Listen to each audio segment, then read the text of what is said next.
Hello viewers, welcome back to Tasty Bud Kitchen again. இன்றைக்கு உங்களுக்கு tasty but கிச்சனில் வந்து ஒரு மரக்கறி டிஷ் ஒன்று தான் நான் உங்களுக்கு வெக் டிஷ் ஒன்று தான் செஞ்சு காட்ட போகிறேன். அதாவது எங்களோட நாட்டை பொறுத்த வரைக்கும், இலங்கையை பொறுத்த வரைக்குமே நல்ல ஒரு கொண்டாட்டமாக இருக்கட்டும், இப்படியான விசேஷங்களாக இருக்கட்டும், முக்கியமான ஒரு டிஷ் வந்து கத்தரிக்காய் சட்னி என்று சொல்லுவோம். இந்த கத்தரிக்காய் சட்னியை வந்து எப்படி எங்களோட நாட்டு ஸ்டைலில் பழைய காலத்து முறையில் இதை செய்யலாம் என்றதை நான் உங்களுக்கு இன்றைக்கு ஸ்டெப் பை ஸ்டெப் எப்படி செய்யறதுன்னு காட்டித்தர போகிறேன். இப்போ வாங்க நாங்கள் போகலாம். இதுக்குள்ள என்னென்ன பொருட்கள் தேவையுண்டு பார்க்கறதுக்கு.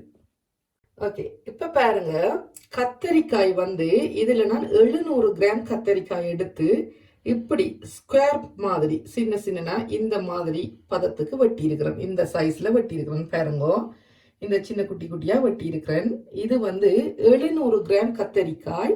இதை வெட்டி உப்பு போடக்கூடாது. நீங்க இதுக்கு மஞ்சள் மாத்திரம்தான் நீங்க போட வேணும். எப்பவுமே கத்தரிக்காய் பொரிக்கக்குள்ள நீங்க உப்பை போட்டு பொரிப்பீங்களா இருந்தால் இறக்கி முடிஞ்சோடனே கத்தரிக்காய் வந்து அப்படியே சோர்ந்து போயிடும். இந்த மாதிரி மஞ்சள் மட்டும் நீங்க போட்டு பொரிப்பீங்களா இருந்தா அந்த கத்தரிக்காய் நீங்க எடுத்த உடனே நல்ல அழகான முறையில அப்படியே கலகலண்ட மாதிரி வடிவா வரும். அது நல்லா இருக்கும் சமைக்கிறதுக்கு. உங்களுக்கு அந்த சமையல் அந்த பதமும் சரியான முறையில வரும். சமைக்கிற கறியின் பதமோ அல்ல சட்னியிட பதமோ இதுன்ற பதமோ, இது ஒரு டிப்ஸ் மாதிரி உங்களுக்கு சொல்லித்தரேன். எப்பவும் கத்தரிக்காய் பொரிக்கக்குள்ள மஞ்சளை மட்டும் போட்டு பொரியுங்க. இதில் நான் கத்தரிக்காய் 700 கிராம் எடுத்திருக்கிறேன். மஞ்சள் மட்டும் போட்டு இப்படி துண்டாக்கி பிரட்டி வச்சிருக்கிறேன். இதுல 3 பெரிய வெங்காயம் எடுத்திருக்கிறேன். ஏனென்று சொன்னா இது 700 கிராம் கத்தரிக்காய் பொரிக்கும் பொழுது அது 350 கிராமா தான் நமக்கு கிடைக்கும். அதுக்காகத்தான் 3 பெரிய வெங்காயம் எடுத்திருக்கிறேன். இதுல வந்து பெரிய பூண்டு வந்து 1.5 பூண்டு எடுத்து சொப் பண்ணி வச்சிருக்கிறேன். பாருங்க எப்படி சொப் பண்ணிருக்கிறேன். அரைக்கவும் இல்லை, தூளாக்கவும் இல்லை. இந்த மாதிரி நல்லா க்ளோஸ் அப்ல காட்டுறேன். பாருங்க இப்படி இருக்குது சொப் பண்ணி. இதே மாதிரி நீங்களும் சொப் பண்ணி வச்சுக்கொள்ளுங்க பூண்டு. அடுத்தது கறிவேப்பிலை இருக்குது. நான் 2 இப்படி கறிவேப்பிலை எடுத்து வச்சிருக்கிறேன். அது போல 2 மேசக்கரண்டி கட்டர் தூள் எடுத்து வச்சிருக்கிறேன் காஞ்ச மிளகாயில. இதுல 3 மேசக்கரண்டி புளியம்பழம் பழப்புளி இருக்குது. இப்ப இந்த சட்னி வந்து எப்படின்னா நல்ல புளிப்பா இருக்கணும். அதுல புளிப்பு தன்மை கொஞ்சம் மேலதிகமா இருக்கணும். அதுக்காகத்தான் இதுல 3 மேசக்கரண்டி புளியம்பழம் கரைச்சி வச்சிருக்கிறேன். 1 மேசக்கரண்டி ப்ரௌன் சுகர் எடுத்து வச்சிருக்கிறேன். பாருங்க, மற்றது இது வந்து 1 மேசக்கரண்டியும் 1/2 மேசக்கரண்டியும் வினாகிரி எடுத்திருக்கிறேன். நான் வந்து ஆப்பிள் சைடர் வினாகிரி எடுத்திருக்கிறேன். உங்களுக்கு என்ன வினாகிரி கிடைக்குதோ அதை நீங்க பாவிச்சு கொள்ளலாம். இது தேவையான அளவு உப்பு. அடுத்தது மாசி எடுத்திருக்கிறேன். இது ஆப்ஷனல். இது வந்து எங்களுக்கு மாசி பிடிக்கும். மாசி நீங்க போட விருப்பம் இல்லை, மரக்கறியா செய்ய வேணும்னு சொன்னீங்கன்னா இந்த மாசியை நீங்க ஸ்கிப் பண்ணலாம். இப்ப நான் மாசி எடுத்திருக்கிறேன். அப்படி மாசி போடாத நீங்க என்ன செய்யலாம்னா கொஞ்சம் டொமேட்டோ சோஸ் இதுக்கு ஆட் பண்ணலாம். இப்ப இவ்வளவுதான் இதுக்கு தேவையான பொருட்கள். இதுல என்ன செய்ய வேணுமெண்டா, நாங்க செய்யறதுக்கு முதல்ல வெங்காயத்தை நாங்க பொரிச்சு கோல்டன் கலரா வர வச்சு அதை இறக்கிட்டு, அதுக்கு பிறகு அதே எண்ணெய்க்குள்ள இந்த வெள்ளைப்பூடையும் பொரிச்சு இறக்கிட்டு, அதுக்கு பிறகுதான் இந்த கத்தரிக்காயை பொரிச்சு இறக்கி எடுக்க வேணும். இது 3ம் செஞ்சுட்டு தான் சட்னியை நாங்க மிக்ஸ் பண்ண வேணும். இப்ப அடுத்த ஸ்டெப்பா நான் வெங்காயம் பொரிக்க போறேன். வாங்க உங்களுக்கு காட்டுறேன். ஓகே, இப்போ பாருங்க, நான் இப்படி ஒரு சட்டி ஒன்று எடுத்துட்டு எண்ணெய் ஊற்றிருக்கிறேன். டீப் ஃப்ரை பண்ண வேணும்ன்றதால கொஞ்சம் எண்ணெய் கூடத்தான் விட்டுருக்குறேன். விட்டுட்டு நாங்கள் இப்போ இந்த வெங்காயத்தை எடுத்து இதுக்குள்ள போடுவோம். இதில் என்னென்னா, இந்த வெங்காயத்துக்கு நீங்கள் உப்பு போடக்கூடாது. உப்பை போடாமல் தான் நாங்கள் பொரிக்க போகிறோம். இப்போ பாருங்க, நான் இதுக்குள்ள ஆட் பண்ணுறேன்.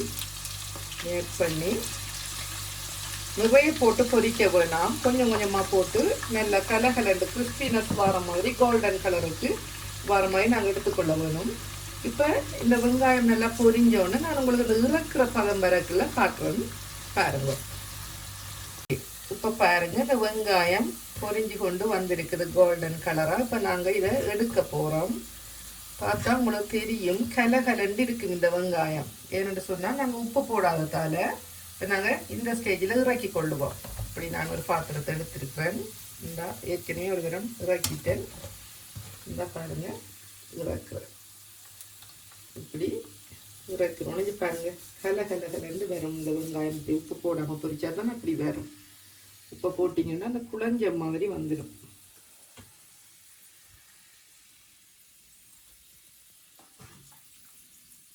ஓகே, இப்போ நாங்கள் வெங்காயத்தை பொரிச்சு எடுத்துட்டோம். இப்போ நான் இந்த வெள்ளைப்பூண்டு எடுத்து இதுக்குள்ள இப்படி போடுறேன் பாருங்க.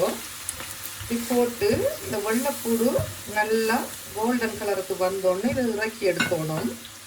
ஏன் நாங்கள் இந்த வெள்ளைப்பூடெல்லாம் இப்படி பொரிச்சு எடுக்கிறோன்னு சொன்னால், அதெல்லாம் பொரிச்சிட்டு வந்தோன்னா அந்த எண்ணெயில் வந்து நல்ல ஒரு ஃப்ளேவர் வந்துடும். இப்போ அந்த எண்ணெயை திருப்பி நாங்கள் கத்தரிக்காய் பொரிக்கிறதுக்கு பாவிச்சோம்னு சொன்னால் அந்த ஃப்ளேவர் ஒன்றும் வீண் போகாது, அப்படியே கத்தரிக்காயோடு சேர்ந்து பொரிஞ்சு வரும். அதுக்காக தான் இப்படி செய்கிறது.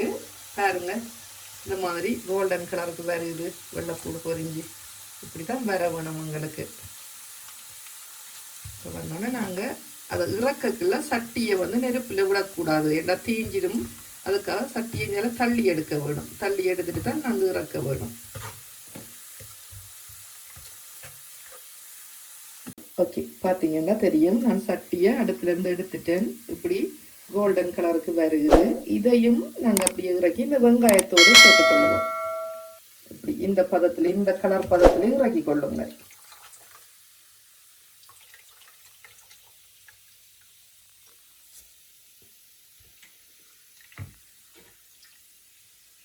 ஓகே, இப்போ வெள்ளைப்பூடையும் எடுத்துட்டோம். இப்போ அந்த எண்ணெய்க்குள்ளேயே நாங்கள் என்ன செய்வோம், கத்தரிக்காவை போட்டு பொரிச்செடுப்போம்.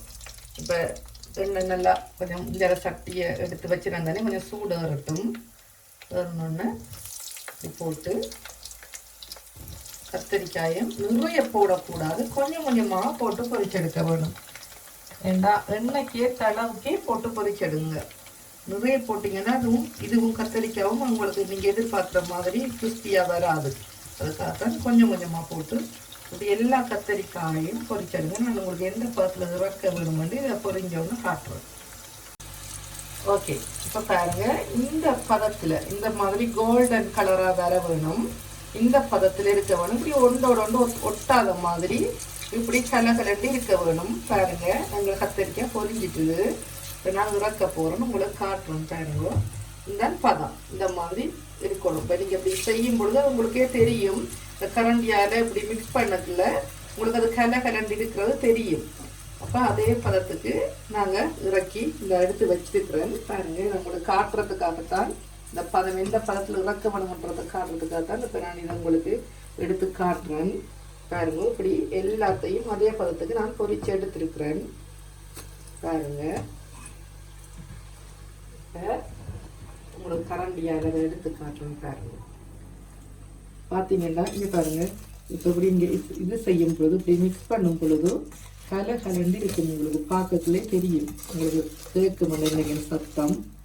இப்படி வர வேணும். இதுதான் சரியான கத்தரிக்காய் பொரிக்கிற பதம். இதுக்கு நீங்கள் உப்பு போட்டிங்கன்னா இந்த மாதிரி வராது. தனி மஞ்சள் மட்டும் போட்டு பொரிச்சா மட்டும்தான் இப்படி வரும். சரி, இப்போ நாங்கள் எல்லாம் பொரிச்சு எல்லாம் இறக்கிட்டோம். இனி நாங்கள் சட்னி செய்கிறது எப்படி என்று பார்ப்போம். வாங்க பார்க்கலாம்.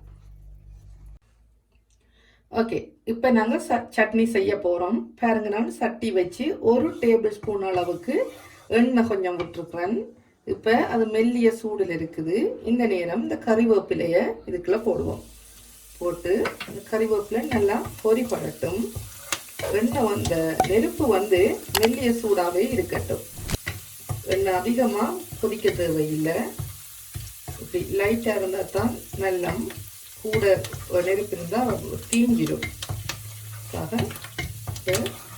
கறிவேப்பிலை நல்லா பொரிஞ்சு வரும் வரைக்கும் பொரிய விடுவோம். கறிவேப்பிலை பொரிஞ்சிட்டு இப்போ நான் மாசி போடுறதால இந்த நேரம் இதுக்குள்ள மாசியை நான் போட்டுக்கொள்கிறேன். போட்டு மாசியை கொஞ்சம் இதோட சேர்த்து நல்லா கொஞ்சம் பொரிய விடுவோம். கொஞ்சம் வறுத்த மாதிரி வர வேணும், பச்சை மணம் போகிற மாதிரி. அப்படி நீங்கள் மாசி போடுறலன்னா நீங்கள் அந்த கறிவேப்பிலைக்குள்ள இந்த கட்டர்தூள், சில்லி கட்டர்தூளை அதை நீங்கள் அதுக்குள்ளே போட்டுக்கொள்ளலாம். இப்போ நான் மாசி போட்டதால் முதல்ல நான் மாசியை போட்டு 2 நிமிஷம் மாசியை கொஞ்சம் இந்த எண்ணெயோட இந்த மெல்லிய நெருப்பில் பொரிய விடுவேன். பாருங்க, மாசி பொரிஞ்சு எண்ணெயில் வரும்பொழுது உங்களுக்கு ஒரு மனம் ஒன்று வந்துடும். மாசி பொரிகிற ஒரு வாசம் மாதிரி இப்போ அது வருகுது. அப்போ நான் அந்த நேரம் பார்த்து என்ன செய்ய போகிறேன்னா, எங்களோட கட்டை தூள், அதாவது காஞ்ச மிளகாயை வந்து நறுவல் இடித்து வச்சுருக்கேன் தானே, அதை எடுத்து இதுக்குள்ளே போட்டுக்கொள்வோம். இப்போ இதை இதுக்குள்ள போட்டுக்கொள்ளுங்க. இது உங்களுக்கு உரைப்புக்கு தேவையான அளவுக்கு நீங்கள் போட்டுக்கொள்ளுங்க. நான் 2 டேபிள் ஸ்பூன் போட்டு நான் எங்களுக்கு பெருசாக உரைப்பு விருப்பம் இல்லை, அதனால் விருப்பம் இல்லைல ஒத்துக்கொள்கிறேன், அதுக்காக போட்டிருக்கிறேன். இப்போ அதையும் போட்டு அதில் பச்சை வாசமும் போகிற மாதிரிக்கு இதை நாங்கள் மிக்ஸ் பண்ண வேணும். அப்படியே மிக்ஸ் பண்ணிவிட்டு அடுத்ததாக என்ன செய்ய வேணுமுன்னா இந்த கரைச்சி வச்சிருக்கிற புளியம்பழம் அதை இதுக்குள்ள சேர்த்துக்கொள்ளுவோம். நெருப்பு மீடியத்திலேயே இருக்கட்டும். சேர்த்து இது இப்படியே கொதிக்கட்டும். இதுக்குள்ள இந்த விநாகிரி அதையும் சேர்த்துக்கொள்ளுவோம். சீனியும் சேர்த்துக்கொள்ளுவோம். சேர்த்து எல்லாம் மிக்ஸ் பண்ணி விடுவோம். ஒரு கொதிக்கும் வரைக்கும் விட்டுக்கொள்ளுவோம். பாருங்க, உங்களுக்கு தெரியும் கொதிக்க தொடங்கிட்டு. இந்த நேரத்தில் உப்பு நான் வந்து ஒரு தேக்கரண்டி அளவுக்கு உப்பு போடுறேன். காணாட்டி பார்த்து போட்டுக்கொள்ளுவோம். இதை போட்டு நல்லா மிக்ஸ் பண்ணிட்டு இப்போ நாங்கள் என்ன செய்ய வேணும்னா அந்த பொரிச்சு வச்சிருக்கிற வெங்காயம், வெள்ளைப்பூடு இது ரெண்டையும் இதுக்குள்ள மிக்ஸ் பண்ணுவோம். சேர்த்து நல்லா இந்த கூட்டோட நாங்கள் செஞ்ச அந்த கலவையோட மிக்ஸ் பண்ணிக்கொள்வோம்.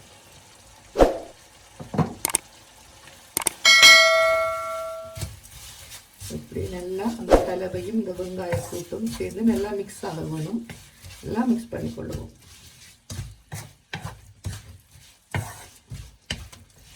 நெருப்பு ஹை ஹீட்ல இருந்தால் தீஞ்சிடும், அதனால மீடியத்திலேயே வச்சுக்கொள்ள வேணும்.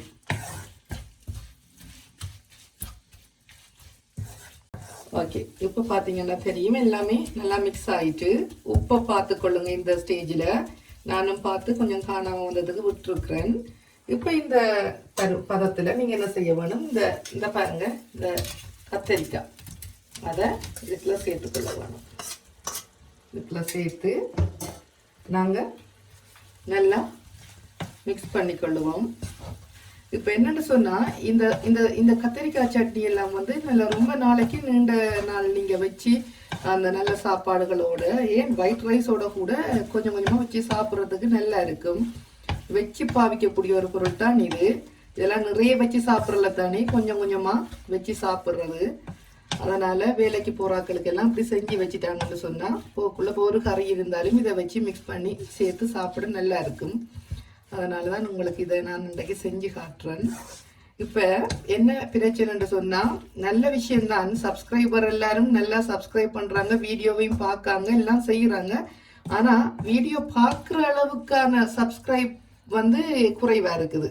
எல்லாரும் பண்ணாமல் பார்த்துட்டு போகிறாங்க. சிலவங்க பார்க்குறாங்க, லைக் பண்ண மறந்துடுறாங்க, சிலவங்க சப்ஸ்கிரைப் பண்ண மறந்துடுறாங்க. அதனால் ப்ளீஸ் நான் உங்கள்கிட்ட கேட்குறது என்னென்னு சொன்னால், மறக்காம தயவு செய்து வீடியோவை பார்த்துட்டு மட்டும் போகாதீங்க. நீங்க பார்த்துட்டு போனா மட்டும் எனக்கு சப்போர்ட் பண்றீங்கன்னு நினைச்சா அப்படி இல்லை. அது சப்ஸ்கிரைப் பண்ணி நீங்க பார்க்கும் பொழுதுதான் எனக்கு உங்களோட சப்போர்ட் வந்து கிடைக்கிற மாதிரி இருக்கும். அதனால தயவு செய்து வீடியோவை பார்க்குற நீங்க மறக்காம லைக் பண்ணி, ஷேர் பண்ணி, கமெண்ட் பண்ணி டேஸ்டி பட் சேனலை சப்ஸ்கிரைப் பண்ணுங்க. நீங்கள் சப்ஸ்கிரைப் பண்ணும் பொழுது உங்களோட லவ் வந்து என்னை வந்து சேர்ற மாதிரி எனக்கு இருக்கும். பட் என்னை என்கரேஜ் பண்ணுற மாதிரி இருக்கும். புதுசாக வீடியோக்கள் எல்லாம் போடுறதுக்கு நிறைய சப்போர்ட்டர்ஸ் நமக்கு இருக்கிறாங்க அப்படின்ற மாதிரி மென்டலி ஒரு நல்ல ஒரு ஃபீலிங்ஸ் ஒன்று கிடைக்கும். அதனால் தயவு செய்து மறக்காதீங்க. Please subscribe to tasty but channel. இப்போ பாருங்க, எல்லாம் நல்லா மிக்ஸ் ஆகி வந்துட்டு நான் இப்படியே எல்லாம் கத்தரிக்காவோட சேர்த்து எல்லாத்தையும் மிக்ஸ் பண்ணிட்டேன். இப்போ எல்லாம் சேர்த்து அப்புறம் கூட நீங்கள் கொஞ்சம் உப்பு பார்க்கலாம், சரியாக இருக்கும் உப்பு. இந்த கத்தரிக்காய்க்கு நாங்கள் உப்பு போடலை தானே, அதுக்காக தான் மிக்சரோட போட்டு சேர்த்துருக்குறோம். இப்போ எல்லாம் உப்பெல்லாம் பார்த்துட்டு நீங்கள் இதை ஆஃப் பண்ணி அடுப்பை விட வேண்டியது தான். அவ்வளவுதான். நான் உங்களுக்கு இதை டிஷ் அவுட் பண்ணிவிட்டு வடிவாக காட்டுறேன். இவ்வளவுதான் கத்தரிக்காய் சட்னி. ஓகே, இப்போ பாருங்க, எங்களோட சுவையான நல்ல ஒரு டேஸ்டியான மணத்தோட நல்ல கமகமண்ட வாசத்தோட எங்களோட கத்தரிக்காய் சட்னி வந்து ரெடி ஆயிட்டு. இது வந்து ஒரு 2-3 பேர் ரிக்வஸ்ட்டுக்காகத்தான் நான் இதை செஞ்சேன். நான் இன்றைக்கு இப்போ உண்மையிலேயே செஞ்சது நல்ல பயனுள்ளதாக தான் இருக்குது. இது ஏன்னு சொல்லி சொன்னால் இப்போ வேலைக்கு போகிற ஆட்களுக்கு எல்லாம் நல்லா கட்டு சோறு கட்டிட்டு போகிறவங்களுக்கு கருநாளைக்கு வச்சு சாப்பிட்றது நான் முன்னமே சொன்ன மாதிரி ஃப்ரிட்ஜில் இப்போ 1 மாதத்துக்கு மேலே சும்மாவே இருக்கும் இது பழுதாகாமல். அப்போ அந்த அளவுக்கு நல்ல ஒரு சாமான் செஞ்சு சாப்பிட்றது டேஸ்டியானதும் கூட. பாருங்க எப்படி வந்திருக்குதுன்னு நான் உங்களுக்கு சும்மா காட்டுறேன். இந்த மாதிரி ஸ்பூனால் எடுத்து பாருங்க. இந்த மாதிரி தான் இருக்கும். நல்ல ஒரு வாசத்தோடு இருக்குது, சூப்பர் டேஸ்ட்டோடு இருக்குது. நீங்களும் இதை செஞ்சு பார்த்துட்டு உங்களுக்கு எப்படி வந்துச்சுன்னு சொல்லி எனக்கு கமெண்ட்ஸில் சொல்லுங்கள். இந்த வீடியோ பிடிச்சிருந்தா லைக் பண்ணுங்கள், ஷேர் பண்ணுங்கள். மறக்காமல் டேஸ்டி பட் சேனலை சப்ஸ்கிரைப் பண்ணுங்கள். மற்றது மறக்காமல் பக்கத்தில் இருக்கிற பெல் ஐக்கானை ப்ரெஸ் பண்ணுங்கள். அப்போ தான் நான் போடுற வீடியோக்கள் உங்களுக்கு உடனுக்குடனே வந்து சேர்கிற மாதிரி இருக்கும். எனிவே உங்களோட ஆதரவுக்கு ரொம்ப நன்றி. மீண்டுமாய் புதிய ஒரு டிஷ்ஷோட உங்கள் அனைவரையும் சந்திக்கும் வரை டேஸ்டி பட்டின் அன்பு வணக்கங்கள். நன்றி.